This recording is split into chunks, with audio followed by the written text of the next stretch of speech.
Salut les amis, salut les frères, les sœurs, que le Père le Très-Haut soit glorifié. Voilà, comme d'habitude, c'est un plaisir de venir vous parler. Je rends d'abord la gloire au Père, au Très-Haut, au Créateur de toutes choses, et double honneur à la personne du Christ, du Mashiach, du Seigneur et du Sauveur. Bon, frères, soyez bénis partout à travers le monde. La ligne droite de la vérité et les deux tiers des Bantous. La ligne droite de la vérité et les deux tiers des Bantous.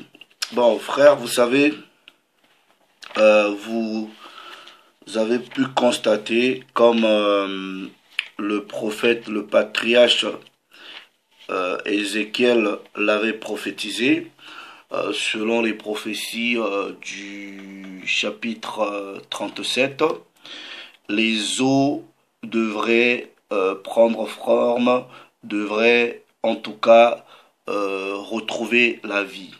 Et le souffle créateur a été de nouveau soufflé sur ces bantous-là, ces Hébreux, en tout cas pour qu'ils reprennent vie, pour qu'ils reprennent possession de leur histoire, pour qu'ils s'approprient leur patrimoine spirituel et culturel et intellectuel. Donc il y avait une prophétie, vous lisez le livre d'Ézéchiel au chapitre 37. Seulement, le souffle de vie va être soufflé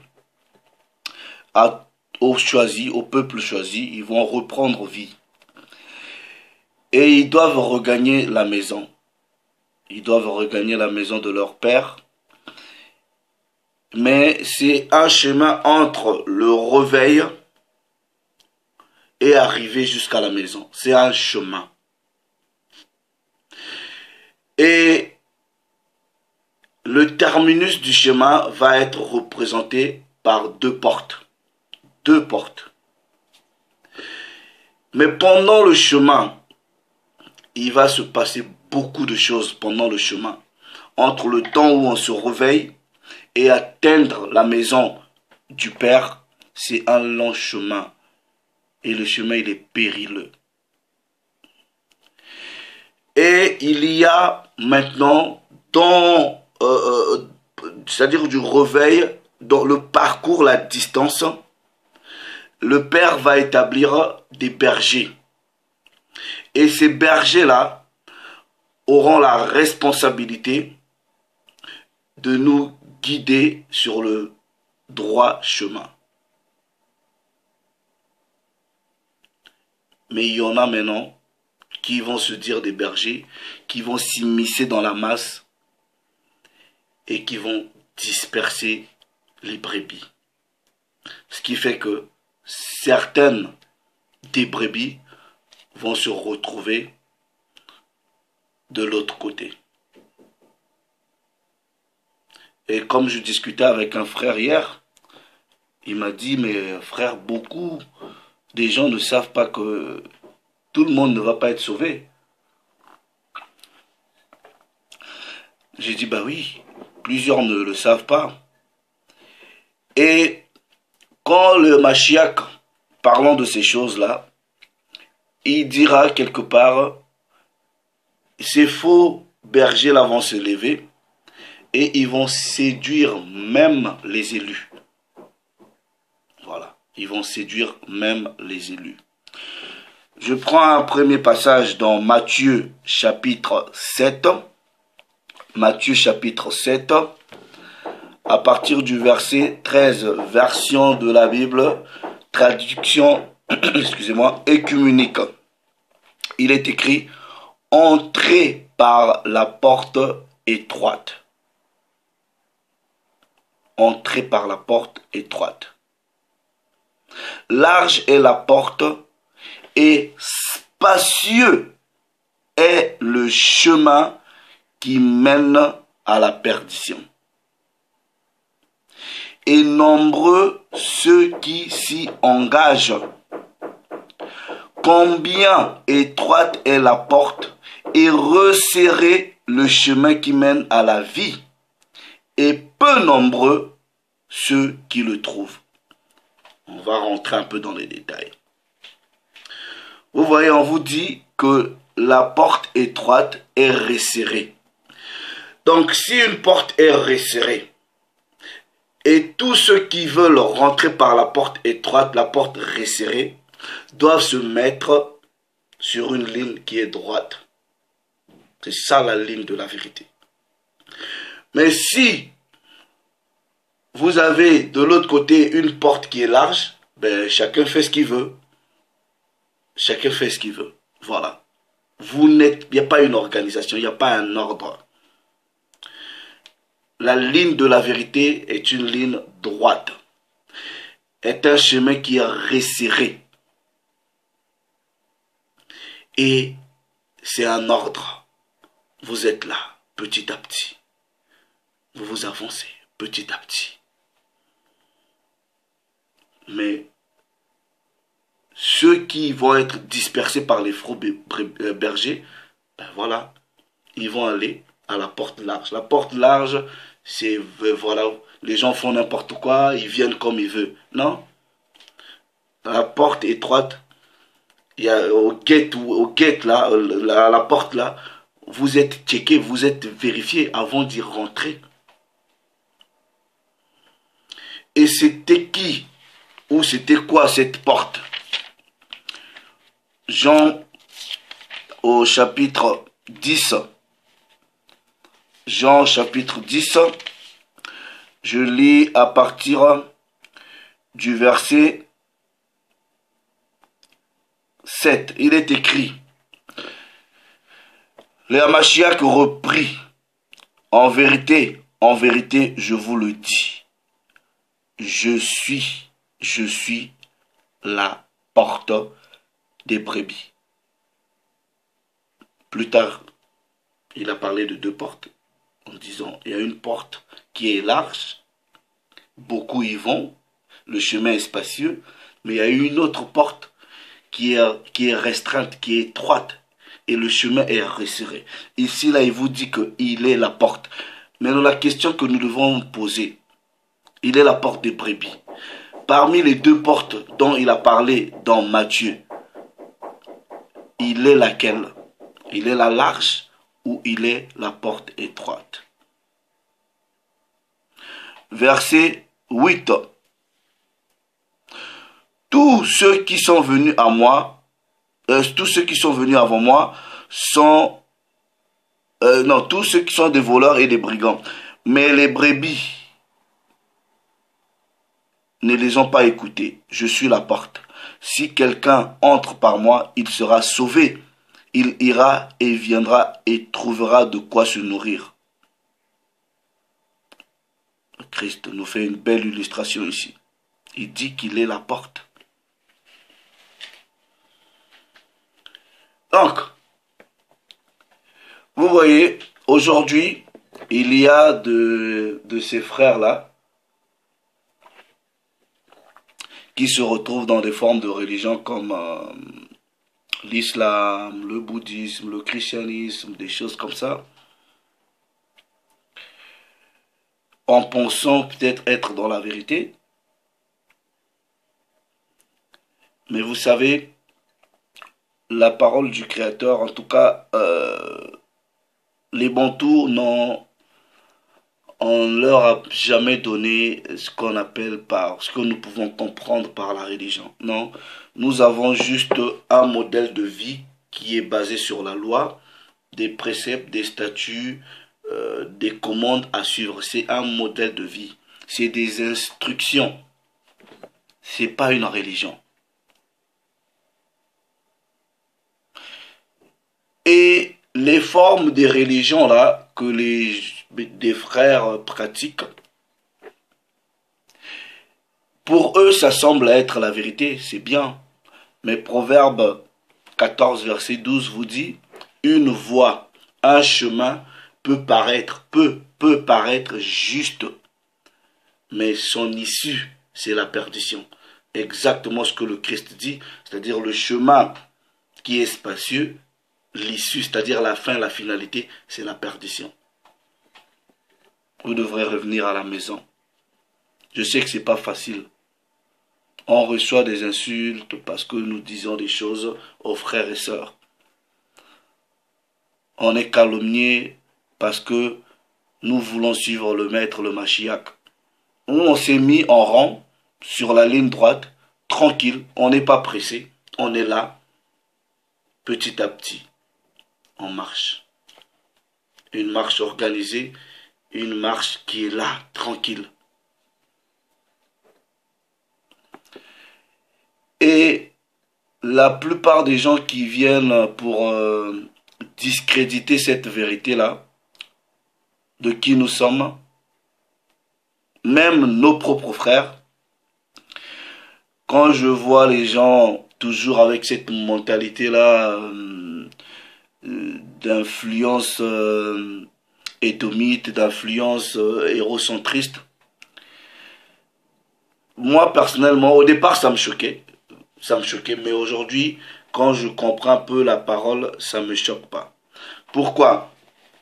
Regardez, cette vérité-ci là n'est pas faite pour tout le monde. Tout le monde n'arrivera pas à la vérité et tout le monde ne sera pas sauvé. Que tu fasses partie de la race élue, que tu sois bantou, tous les bantous ne vont pas être sauvés. Non. Et il y a des frères qui sont encore méconnaissants de qui ils sont selon la vérité biblico-historique. Ils ne savent pas qui ils sont, ils ne savent pas qu'ils font partie de la race élue, ils ne savent pas qu'ils font partie du peuple élu. Au départ, personnellement, j'en tenais rigueur. Mais aujourd'hui, non. J'essaie d'en parler aux frères le maximum possible. S'ils n'écoutent pas, c'est leur problème. Pourquoi il est écrit dans Ésaïe, chapitre 1er. Ésaïe, chapitre 1er. Ok. Je lis à partir du verset 3. Il est écrit, un bœuf connaît son propriétaire. Et un âne, la nageoire chez son maître. Mais Israël ne connaît pas. Mon peuple ne comprend pas. Plusieurs personnes ne comprennent pas. Plusieurs personnes ne savent pas qui ils sont. Parce qu'ils ont été égarés par les brebis. Vous voyez, il y a les dimensions des élus. Il y a des élus. C'est-à-dire, dans l'élection, il y aura encore une sélection. Et c'est le tiers qui vont être sélectionnés parmi les élus là. C'est eux qui vont être sauvés. Les 2 tiers là, c'est la mort. C'est pour cela que je dis aussi aux frères, mais être hébreu, être bantou, c'est pas ça qui va te sauver. Non. Déjà, les 2 tiers vont périr. Donc, si ta marche avec le Seigneur, c'est le respect et la pratique des préceptes, des commandements de la loi. C'est ça. Vous voyez, Zacharie chapitre 13. Zacharie chapitre 13, à partir du verset 4, il est écrit, en ce jour-là, chaque prophète rougira de sa vision pendant qu'il prophétisera, et il ne revêtira plus le manteau de poil, ça c'est la version Tob, pour tremper. Il protestera, je ne suis pas un prophète, je suis un paysan, moi, je possède même de la terre depuis ma jeunesse. Alors on lui demandera, qu'est-ce que ces blessures sur ta poitrine? Il répondra, je les ai reçues de la maison de mes amants. Verset 7. Épée, réveille-toi contre mon berger, contre mon compagnon valeureux, oracle du Seigneur de l'univers. Frappe le berger, plusieurs vont être frappés. Les brebis seront dispersées en ma main et ma main reviendra frapper même les petits. Alors tout le pays, oracle du Seigneur, les 2 tiers périront, retranchés, mais 1 tiers y survivra. Je ferai passer ce tiers par le feu, je l'épurerai comme on épure l'argent. Lui, il invoquera mon nom et moi je l'exaucerai. Je dirai, c'est mon peuple, et il dira, mon Dieu, c'est le Seigneur. Donc, ceux qui vont c'est-à-dire le 1 tiers là, ou le tiers, vous allez être épuré comme on épure de l'or. Vous allez traverser beaucoup de choses. Vous voyez, quand vous lisez Deutéronome, on vous dit, vous serez dispersés aux 4 coins de la terre. Mais dans votre dispersion, où vous y arriverez, vous allez suivre les dieux du bois et de la pierre. Une voie paraît juste, mais son issue, c'est la mort, c'est la perdition.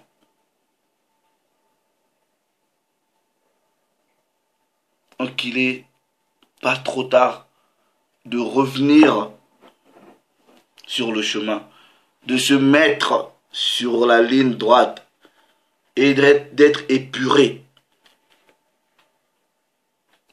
être testé, traversé par le feu. C'est ce que la parole du Père dit. La ligne droite de la vérité.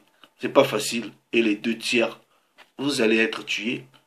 C'est aussi simple que ça. Les 2 tiers de mon peuple, même les choisis.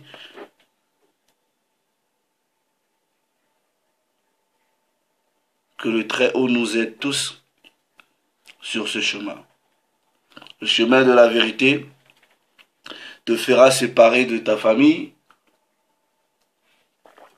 des amis, du monde, de beaucoup de choses.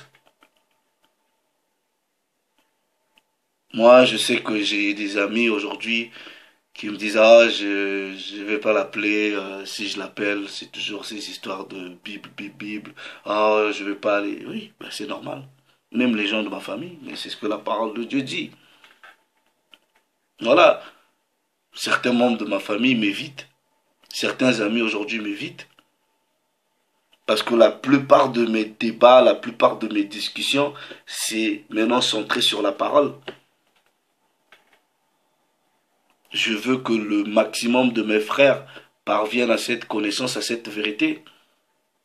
Et j'en parle.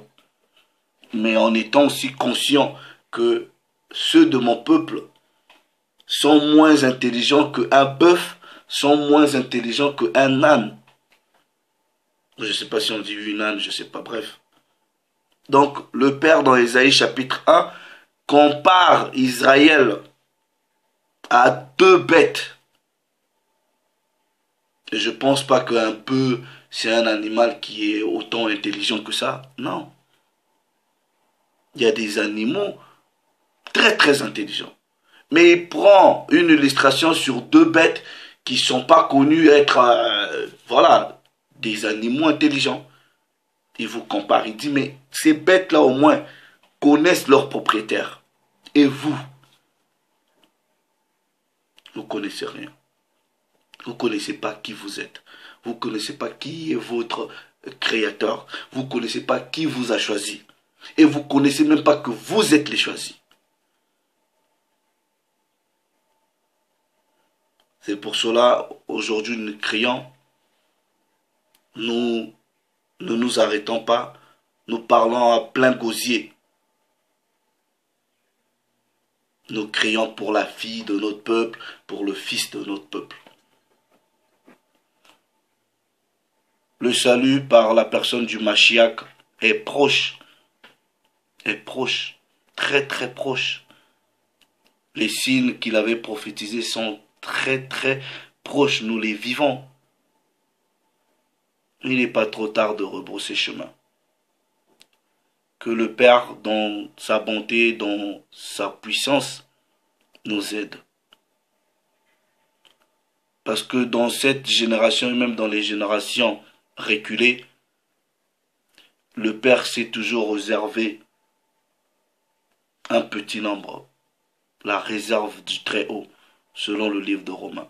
Et ces gens-là ne vont jamais être prosternés, ne vont jamais se prosterner devant Baal, ne vont jamais boire le vin de la prostituée. Et même si nous avons bu le vin de la prostituée par un moment, on s'est dessoulé de ce vin-là, on l'a vomi. On repart sur la base des préceptes, sur la base des statuts, sur la base des commandes, sur les instructions que celui qui nous avait choisis avait donné à nos pères. Cette parole-là, c'est la vie. Je veux mettre un terme à ce discours par Ecclésias chapitre 12, du verset 13 au verset dernier. Écoutons la fin du discours. Crains le Très-Haut, ton pouvoir, le Très-Haut, le Créateur, ta puissance, et pratique ses lois, ses commandements. C'est là ce que tu dois faire, car le Très-Haut ramènera en justice toute œuvre, que ce soit en bien ou en mal. Le Très-Haut s'est glorifié, le Créateur de toutes choses s'est illustré dans toute sa gloire. Et c'est cette gloire-là que nous lui rendons tous les jours. Shalom les amis.